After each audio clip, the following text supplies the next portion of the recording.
A graça maravilhosa do nosso Deus e a paz do nosso Senhor estejam com todos aqui. Amém? Boa noite, queridos.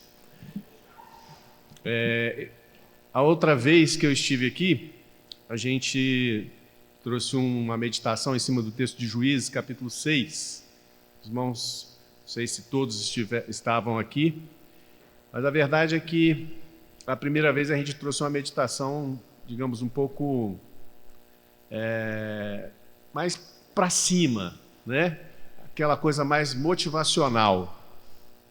E a gente, nesse domingo, nesse dia de hoje, Deus colocou uma palavra que é um pouco mais admoestativa, é um tanto mais exortativa, né? E eu adianto aos irmãos que isso não é 100% agradável para o pregador. Primeiro, porque ele, mais do que ninguém, tem que estar apto a cumprir aquilo que ele está exortando, aquilo que ele está admoestando. E segundo, que você está numa igreja que você é convidado. Você traz uma palavra de exortação, parece até que a gente está fazendo pouco, né, do convite dos irmãos.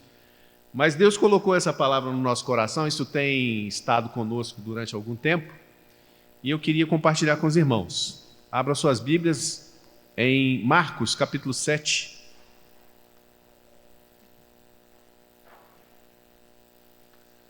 Marcos, capítulo 7. Eu farei a leitura e os irmãos apenas acompanhem.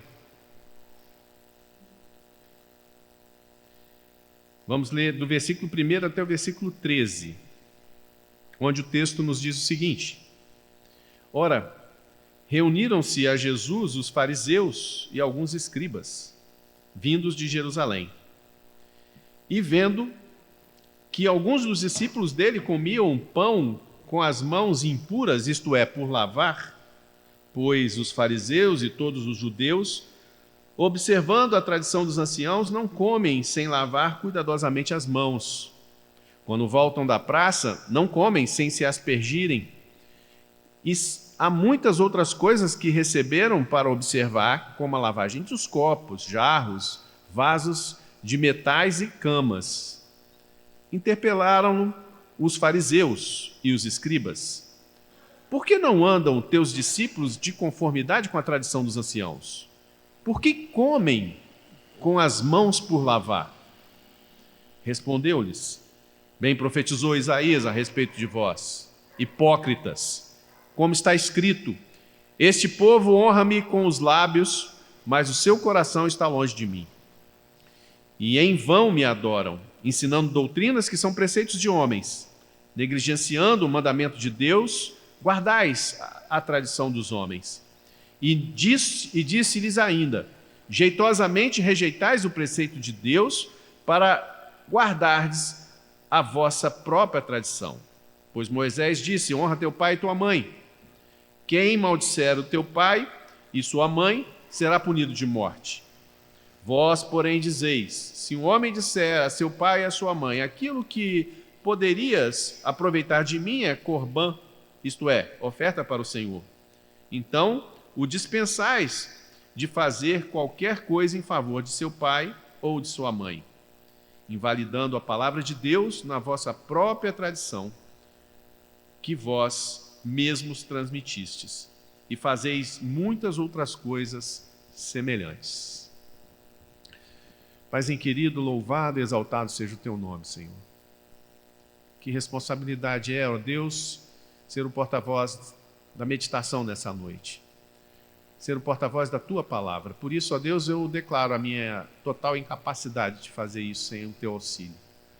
Tenho, ó Deus, que o Senhor me tome, através do teu Espírito, e me faça realmente um instrumento afiado da tua palavra. Por isso, a minha oração é essa, ó Deus, que o Senhor possa estar me cobrindo com as tuas misericórdias, para que eu fale tão somente aquilo que vem direto do teu trono, vem direto do Senhor. É a nossa oração, é a minha oração, em nome de Jesus. Amém, Senhor. Irmãos, existe um perigo, digamos, relativamente grande, quando a gente pega um texto histórico, né? A gente tem na palavra de Deus várias modalidades de escrita, né? Você tem várias formas de escrita. Alguns textos são muito mais doutrinários, são muito mais teológicos, e outros um pouco mais históricos, né? Como são o caso do Atos dos Apóstolos, o caso dos Evangelhos, de um modo geral, né? Existe uma diferença muito significativa quando você olha as epístolas de Paulo, especialmente Romanos, Efésios, e você compara com textos como os Evangelhos, onde boa parte ou a grande parte do texto é uma narrativa, é uma descrição de fatos que aconteceram. E quando a gente se arrisca a extrair de uma narração bíblica, de uma história bíblica, um ensinamento, a gente não está indo necessariamente ao encontro daquele escopo formador do próprio texto, né? O texto ele está narrando e está ensinando, mas não necessariamente ele está doutrinando de uma maneira direta. Mas o fato é que em toda a Bíblia, em todas as Escrituras, quer seja histórias, quer sejam poemas, quer seja revelação apocalíptica, profetas, em todos os tempos, em todos os textos, em toda a Escritura, nós vamos encontrar princípios a serem ensinados. Não são ensinos, né, direto como o Decálogo, por exemplo, que dá a norma da lei e fala de maneira a ordenar que façamos isso ou aquilo, mas são princípios que estão por trás da história, da narrativa da própria Escritura, da narrativa bíblica. E eu aprendi com um irmão muito querido há algum tempo atrás, e esse irmão, uma das pessoas mais eruditas que eu conheci, leu de Gênesis a Apocalipse mais de 40 vezes, até a última vez que eu conversei com ele, né? A Bíblia. E ele tinha uma frase que, depois que ele falou essa frase, eu tomei ela para mim. Ele costumava dizer o seguinte: todas as vezes que ele o fez, ou seja, que ele leu a Bíblia de Gênesis a Apocalipse, ele leu a Bíblia contra si mesmo. Ou seja, ler contra mim um texto admoestativo. O que isso significa? Isso quer dizer que quando o texto é exortativo, quando o texto é admoestativo, eu vou estar no primeiro lugar da fila para aplicar ele na minha vida. Essa é a ideia. A gente não deve apenas extrair as coisas que vêm ao encontro dos nossos desejos, das nossas satisfações da Bíblia, mas a gente precisa também estar atento àquilo que o texto tem a nos dizer no caráter exortativo também. E essa é uma atitude, por exemplo, que a gente percebe muito claramente com o apóstolo Paulo. O apóstolo Paulo tinha essa humildade, eu diria mais do que humildade, coragem. É preciso coragem, é preciso isenção, é preciso atitude de autoavaliação quando você aplica uma admoestação bíblica, ainda mais uma admoestação que é dada aqui a fariseus, à sua própria vida. Sabe, o que eu estou dizendo para vocês é que, de certa forma, quando eu li esse texto, eu me coloquei, foi no lugar do fariseu. Como quem diz, se serviu para eles, tem alguma coisa que serve para mim também. E o que seria isso? Percebam como o meu convite aos irmãos essa noite é um convite pesado. É um convite de uma meditação profunda e isenta. E como eu disse, Paulo fazia isso. Olha só, em 1 Coríntios capítulo 15, versículo 9, Paulo diz o seguinte: porque eu sou o menor dos apóstolos, que mesmo não sou digno de ser chamado apóstolo, pois persegui a igreja de Deus. Depois ele vai falar a Timóteo, seu pupilo, no primeiro capítulo da primeira carta, no versículo 15, ele diz assim: fiel é a palavra e digna de toda aceitação, que Cristo Jesus veio ao mundo para salvar pecadores, dos quais eu sou o principal. Ou seja, Paulo tinha essa atitude de se colocar nas Escrituras, tendo ela contra si mesmo, para que ele pudesse sair dessa experiência um pouco melhor.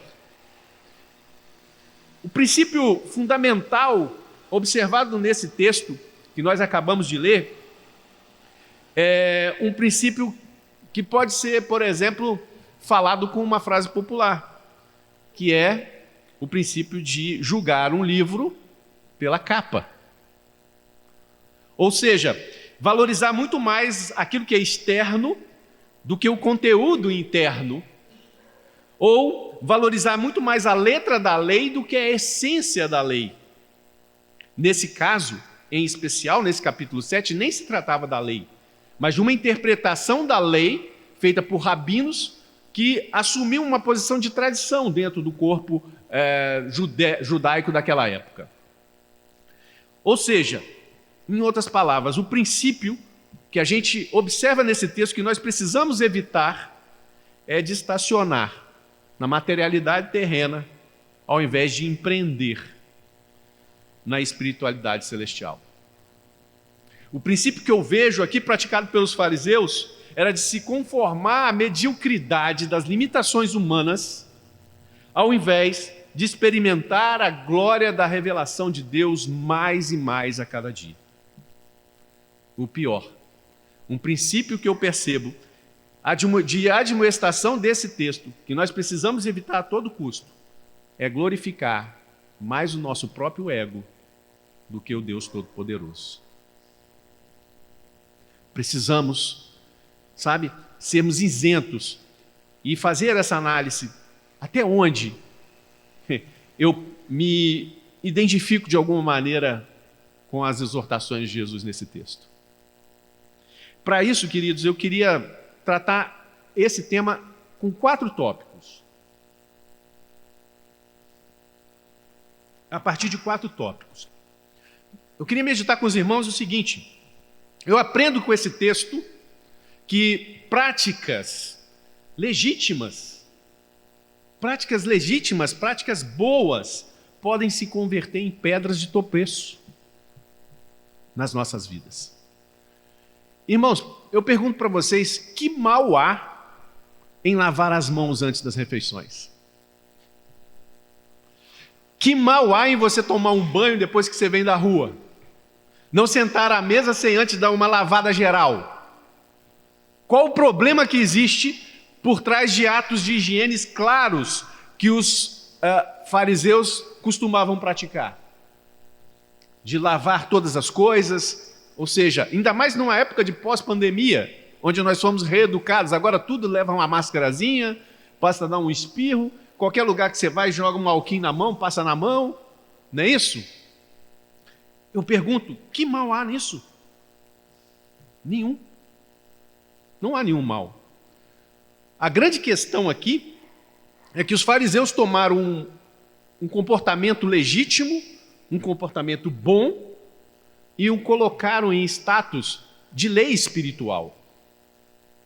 Eles estavam confundindo as coisas. E nós, muitas vezes, o fazemos nas nossas práticas diárias, tanto dentro de casa quanto na igreja. Por exemplo, é legítimo guardar o sábado do Senhor? Certamente que sim. Mas transformar o sábado em um elemento necessário para a nossa salvação é uma heresia. O sábado é do Senhor. É legítimo, por exemplo, nós enfatizarmos algumas ações da igreja, algumas das nossas boas obras e nos empenharmos em fazer? Sim. Mas não convém acreditar a essas boas obras razões pelas quais Cristo nos salvou. Não é assim que tem que ser. Há um texto em Eclesiastes capítulo 7, versículo 15 e 16, que diz o seguinte: tudo isto vi nos dias da minha vaidade, há justo que perece na sua justiça, e há perverso que prolonga os seus dias na sua perversidade. Não sejas demasiadamente justo, nem exageradamente sábio. Por que te destruirias a ti mesmo? Percebam, as próprias Escrituras, elas falam e nos instruem a nós termos cuidado com as nossas práticas. Por exemplo, é facultado nós sermos submissos às nossas lideranças? A nós sermos submissos às nossas autoridades? Sem dúvida nenhuma, há inclusive um mandamento claro de Paulo com relação a isso. Ser submisso às autoridades. Contudo, é nocivo o que muitas pessoas às vezes fazem, venerando lideranças, autoridades e pessoas, celebridades. Tão nocivo que algumas nem se dão conta que às vezes assumiram ideologias, assumiram posturas que não lhes pertencem, que é daqueles a quem eles estão seguindo. E não se dão conta de avaliar, medir, sabe, pesquisar mais a fundo se aquelas coisas procedem. Os seguem de maneira quase que cega. É muito comum hoje, nos nossos meios, no nosso meio, a gente perceber isso, por exemplo, do lado da política. Pessoas colocam personas, celebridades políticas, políticos, numa posição como se eles fossem os salvadores da pátria. E muitas vezes, o que nós percebemos? Por causa dessa postura, elas fragmentam as suas próprias vidas, brigando com as pessoas mais íntimas, brigando com amigos, brigando com familiares.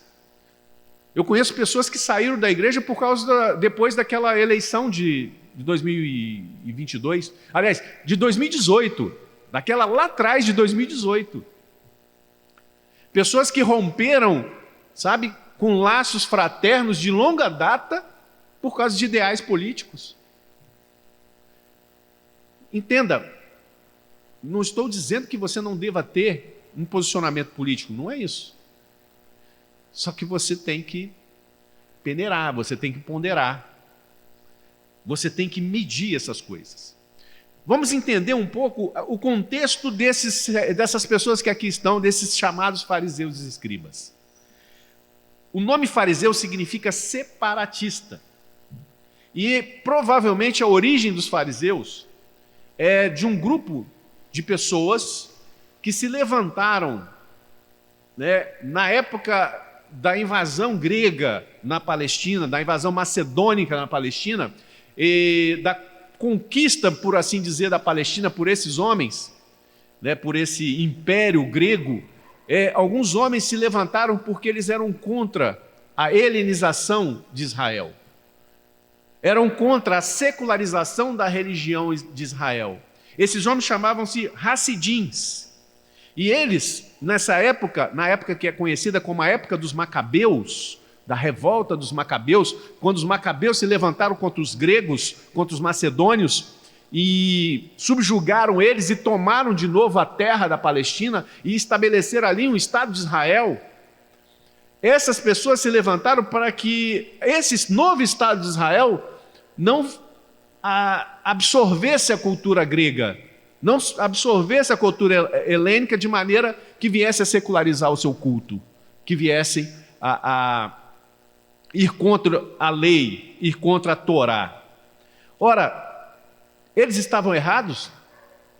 De maneira alguma, eles foram desbravadores nesse sentido, foram apologetas da fé nesse sentido, defensores da fé legítima no Senhor nesse sentido. Qual foi o grande problema?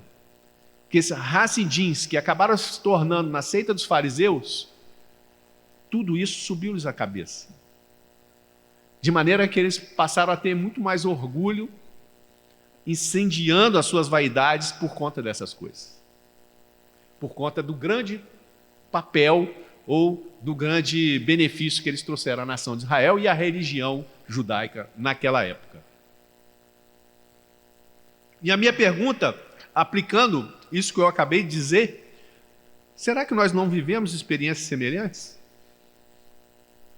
Será que o nosso conservadorismo, nos nossos rituais, nas nossas programações, nos nossos eventos, nas nossas reuniões conciliares, o evento em si, a cantata, o congresso, os eventos em si, às vezes eles não assumem um protagonismo tão grande que eles acabam se tornando um fim em si mesmos? Percebam, eu já vi isso acontecer. Muitas pessoas confundem a busca pela excelência com perfeccionismo. Perfeccionismo é a desculpa do orgulhoso para ele ser orgulhoso. Entende? Quando você começa a buscar uma coisa com tanto afinco, e querendo realmente com aquilo, que aquilo seja algo fantástico e tal, pode ser que esteja ali embutido uma vaidade, um orgulho, semelhante a esse dos escribas e fariseus. Querem ter um termômetro disso? Sabe quando com isso a gente começa a perceber que essas coisas realmente acontecem? É quando você está numa organização de um evento, por exemplo, né? Um evento da SAF, por exemplo, e aí começa a ter um monte de BO lá no meio. Sabe BO? A irmã que vira a cara para uma, aquela outra que vira a cara para aquela, porque era para fazer desse jeito e a outra falou que não era, e as duas começam a ter discussões e aquela coisa começa a esquentar o clima. No final, tudo fica azedo. Mas isso não acontece aqui não, eu tenho certeza. Né? Isso não acontece na Igreja Presbiteriana do Brasil. Né? Por quê? Porque o evento assumiu protagonismo. Sabe? A doutrina, como que eu vou dizer, a constituição da própria igreja, o formato da própria igreja, a sociedade interna da própria igreja estão querendo assumir um protagonismo que não lhes pertence. Porque o protagonismo tem que ser único e exclusivamente de quem? De nosso Senhor Jesus Cristo. Tem que ser do nosso Deus. E essa é a questão que os fariseus não levavam em consideração. Mas tem uma segunda coisa que eu aprendo nesse contexto, que eu aprendo com esse texto. E é o seguinte, o cerne da questão é o coração. O mais importante é o que está no coração. A grande questão é como que você faz e como seu coração está diante de determinadas coisas. Irmãos, a questão que nós temos que levar em consideração é a contínua tentação de Adão que permanecem sobre nossas vidas. O que eu quero dizer com isso é o seguinte, nós sempre colocamos ou procuramos colocar diante de Deus uma autonomia que a gente acha que precisa, que deve ser respeitada por Deus em nossas vidas. Essa autonomia, essa sensação de autonomia, ela faz com que nós incorramos em atitudes de semelhança dos nossos primeiros pais, de Adão e Eva. A bem da verdade, nós tentamos ocultar essa tendência pecaminosa. Tentamos ocultar, como os fariseus fizeram com suas muitas regras e práticas. Mas esse pecado, ele insiste em nos conduzir, porque no fundo, o que nós queremos, o que nós reivindicamos é os méritos de nossos feitos. Nós queremos ser reconhecidos por aquilo que nós fazemos.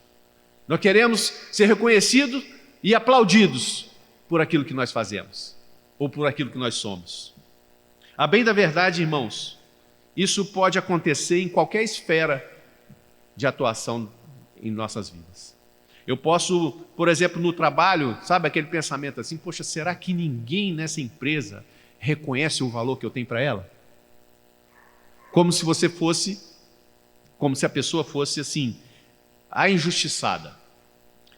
Na família, sabe, quantos filhos às vezes não falam assim, poxa vida, quando é que meus pais vão largar do meu pé e vão me deixar viver do meu jeito? Ou quem sabe na escola, quando você tem aquela cisma de que o professor ele tem uma tendência natural de só olhar aquilo que você faz de errado e nunca privilegia aquilo que você faz certo. No casamento, será que não existe às vezes entre os cônjuges aquela ideia, aquele sentimento, poxa, meu marido ou minha esposa não me dá o devido valor. Acho que ele não me merece ou ela não me merece. Na igreja, irmãos, será que as pessoas percebem o quanto que eu sou espiritual? Será que alguém está anotando aí o preço que eu estou pagando para ser um servo de Deus aqui na igreja? Será que alguém repara nisso? Que os meus ministérios, eu faço eles da maneira como eu faço? Queridos, o cerne está no coração, porque mesmo coisas aparentemente inocentes, elas podem se tornar pedras de tropeço. Meus irmãos, eu vou falar uma coisa que pode parecer surpreendente, mas a luz da palavra de Deus é a mais pura verdade. Até as bênçãos de Deus podem se tornar em pedras de tropeço em nossas vidas. Querem um exemplo? Lembra da serpente de bronze? A serpente, ela foi dada como bênção para todo aquele que olhasse para a serpente na figura, ela era uma tipologia, uma figura de Cristo, visse ali o seu pecado e seriam curados, né, do envenenamento das víboras que estavam atacando o povo naquela época. Só que essa serpente de bronze, ela foi objeto de adoração, foi objeto de idolatria no meio do povo de Israel. Lá em 2 Reis, na época de um grande avivamento no meio do povo de Israel, o avivamento de Ezequias, o texto vai nos dizer que até aquele dia os filhos de Israel queimavam incenso e chamavam a serpente de Neustã. Ou seja, uma bênção se tornou em maldição. Por quê? Porque não olharam, não trataram, não cuidaram daquilo que estava no coração. E os escribas e fariseus, eles ilustram perfeitamente essa sombria natureza humana. Porque, meus irmãos, é muito mais fácil você se apegar à lei do que você cumprir determinadas coisas que Jesus deixou para a gente. É muito mais fácil seguir, às vezes, uma regra de etiqueta, como era de lavar as mãos, do que, por exemplo, oferecer a outra face quando se fosse bofeteado. Andar mais uma milha ou duas quando se for solicitado.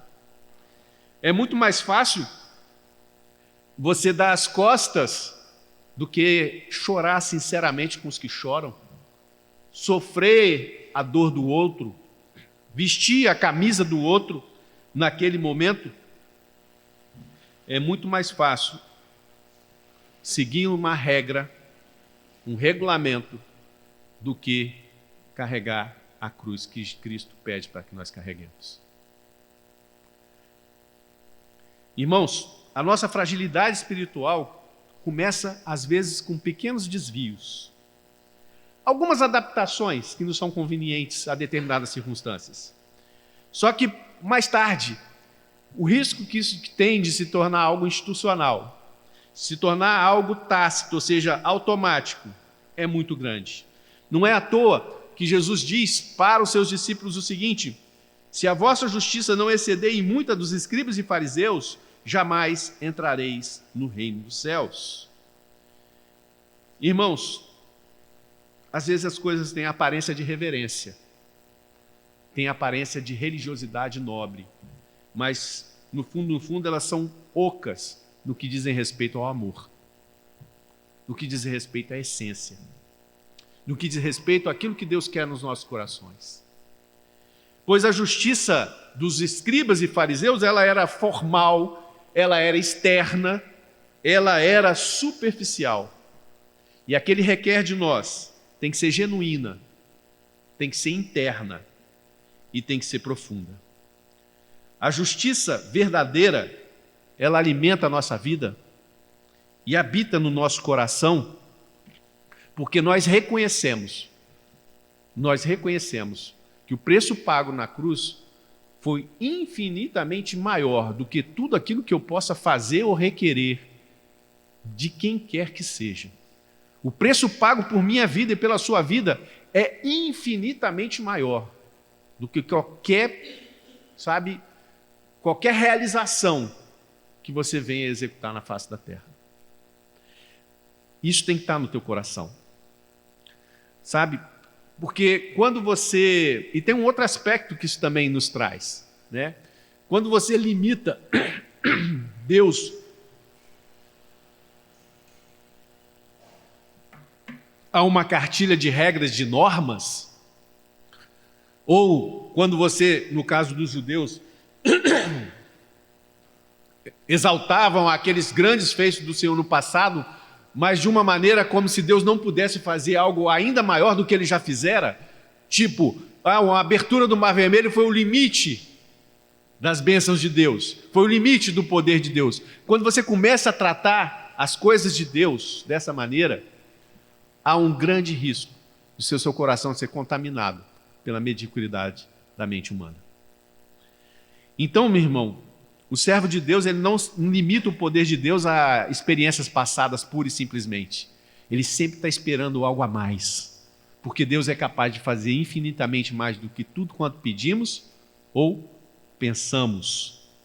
E nesse sentido, eu gosto muito de uma frase que eu ouvi uma vez, eu também tomei posse dela, que fala o seguinte: sabe qual é o nosso maior inimigo? Qual é o maior inimigo do sucesso no presente e no futuro? É o nosso sucesso no passado. Os fariseus estavam tão orgulhosos daquilo que eles fizeram na campanha dos Macabeus. Na época, foram mais de 100 anos que Israel permaneceu fiel a Deus dentro daquele contexto de invasão, que eles eram autossuficientes em cima dos seus próprios protocolos. E voltando a Paulo, para vocês verem que Paulo ele não se contenta, ele não está restrito a esse tipo de mediocridade. Da mesma maneira que ele é humilde, ele é reverente e reconhecer a sua pequenez, olha o que ele diz, complementando aqueles dois textos que eu já li. O primeiro diz assim, ou seja, uma postura de humildade de Paulo aliada a uma visão de potencialidade da fé cristã. Quando ele diz assim, porque eu sou o menor dos apóstolos, que mesmo não sou digno de ser chamado apóstolo, pois persegui a igreja de Deus. Mas, pela graça de Deus sou o que sou. E a sua graça que me foi concedida não se tornou vã.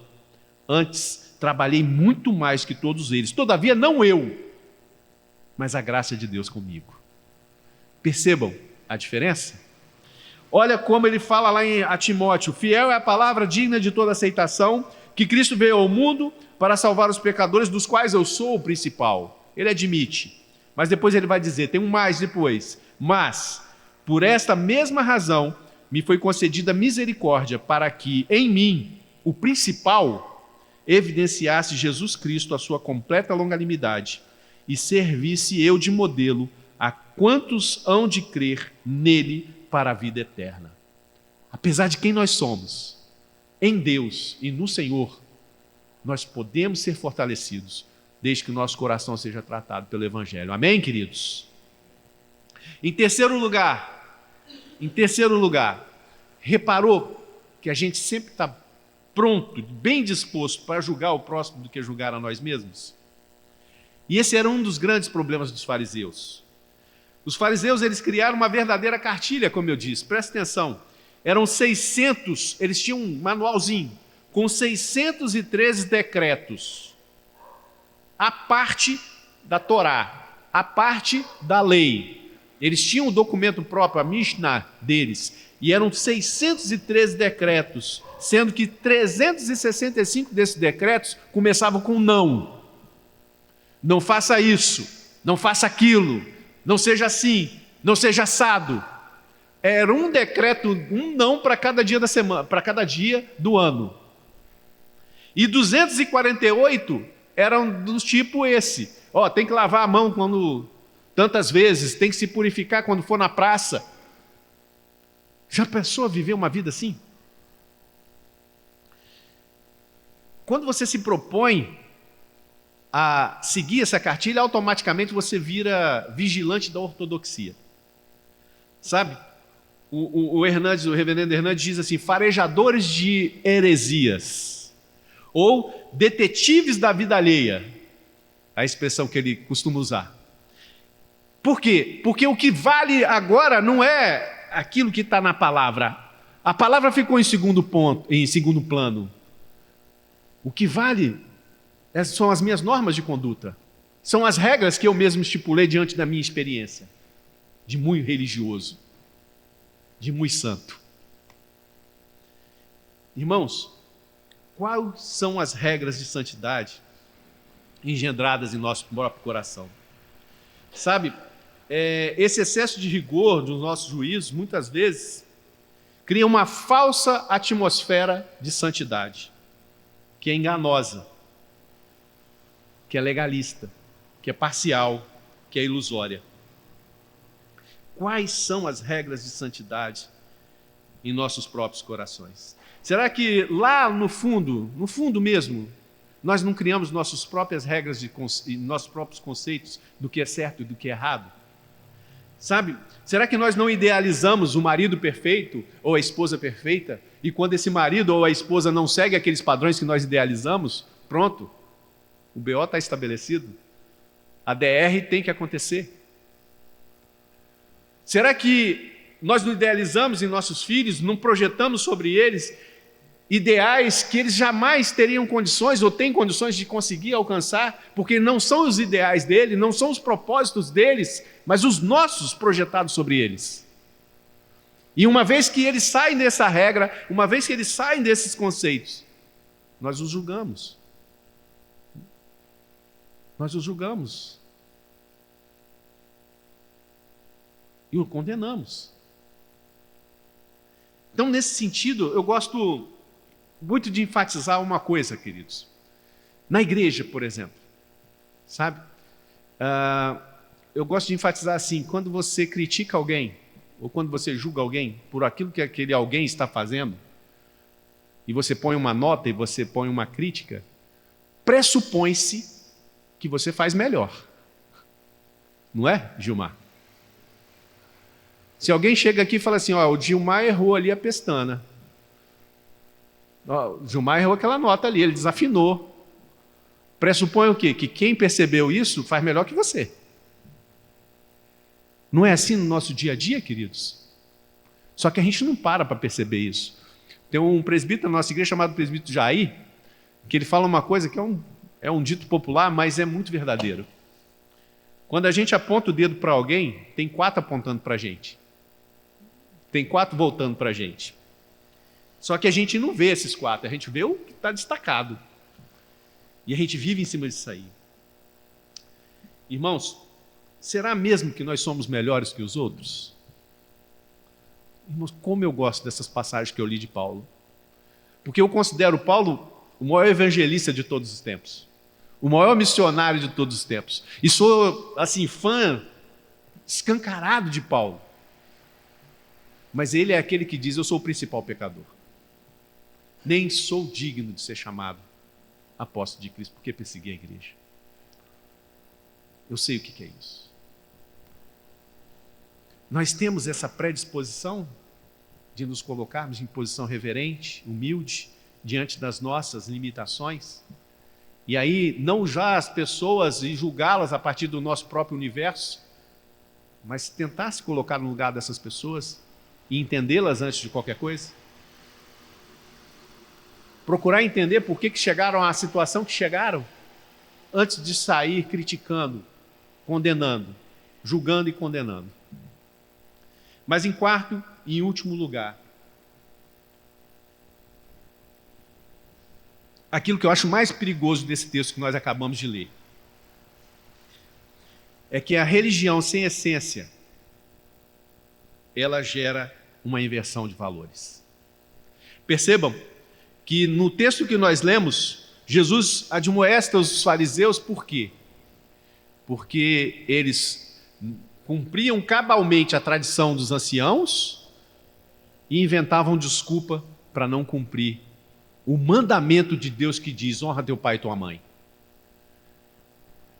Ao cumprir algo que eles julgavam lícito nas tradições, eles desobedeciam à lei de Deus deliberadamente. Ou seja, uma religião sem essência que promove inversão de valores. Um cristianismo sem vida. Um cumprimento formal da lei, irmãos, não é a garantia da satisfação da própria lei. A palavra de Deus, lá em Colossenses, agora peguei, não sei se é Colossenses ou Gálatas. O apóstolo Paulo, enfim, ele diz que o cumprimento da lei é o quê? O amor. Esse é o cumprimento da lei. O que precisamos entender cada vez com maior discernimento é aquilo que os fariseus da época de Jesus não entendiam. É sobre a essencialidade da mensagem de Cristo.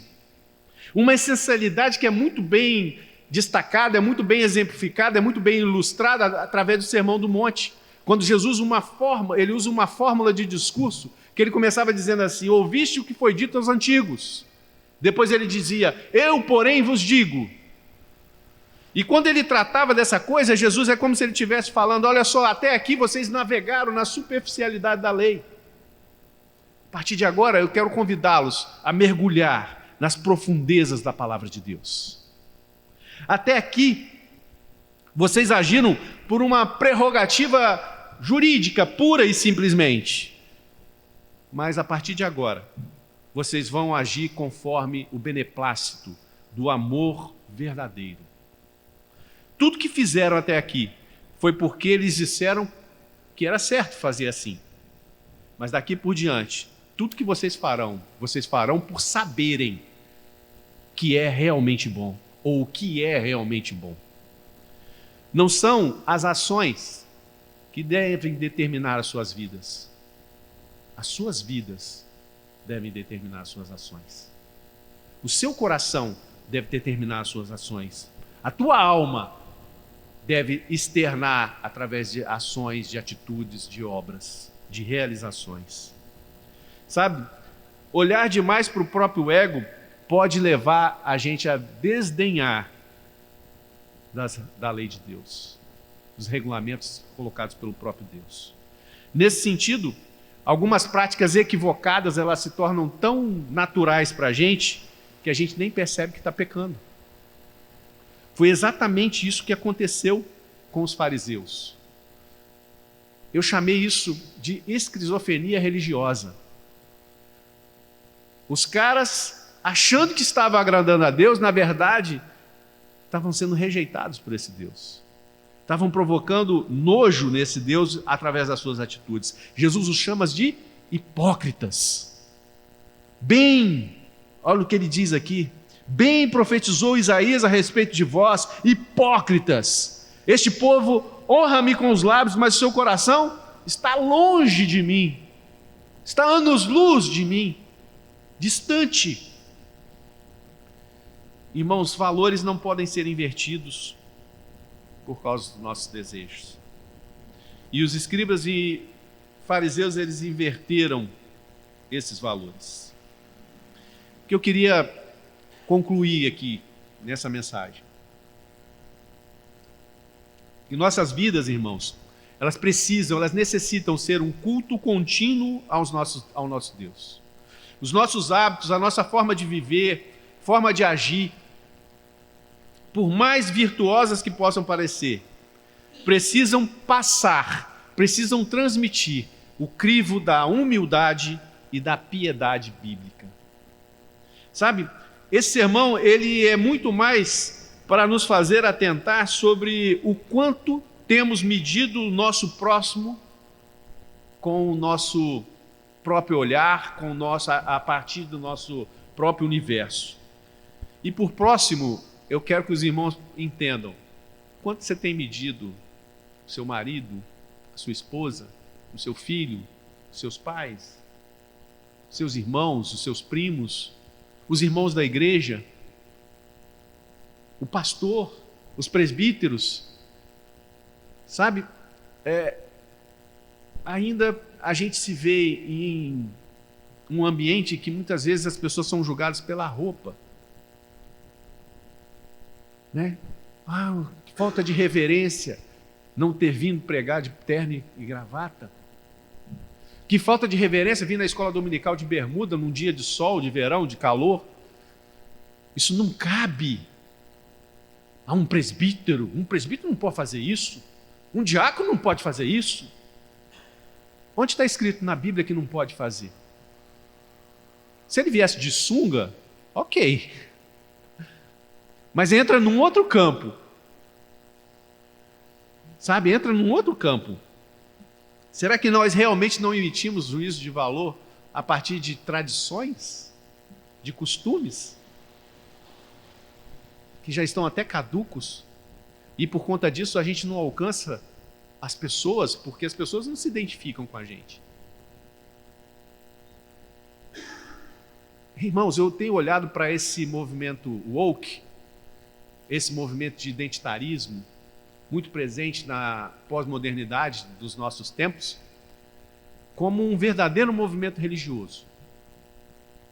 Viram para a pessoa que se sente execrada da família, se sente repugnada pela sociedade e principalmente se sente escorraçada pela igreja. Viram para ela e falam assim: olha, nós te entendemos.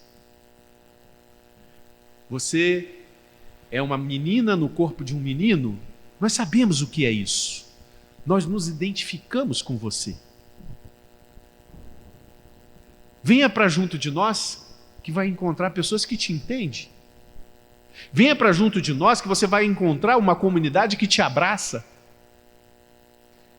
Venha para junto de nós que junto conosco você vai pregar para que outras pessoas continuem vindo e vindo e vindo. O que é isso, queridos? Proselitismo religioso ou não? A igreja evangélica, de um modo geral, ela colocou esses párias da sociedade, hoje não são mais párias, hoje quase que estão impondo a sociedade moderna, a pós-moderna, quase que está impondo que nós precisamos sim deixar os nossos filhos e filhas frequentarem banheiros unissex, né? Mas por quanto tempo nós relegamos essas pessoas como se elas não fossem dignas de receber o Evangelho de Cristo? Por causa de preconceitos, por causa de tradições. A igreja precisa mudar essa visão, mudar essa chave. Sabe? Ao final desse texto, nós precisamos não apenas odiar a religiosidade vil praticada pelos fariseus, mas nós precisamos exorcizar qualquer possibilidade de incorrermos em coisas que tenham a mesma natureza dos erros deles.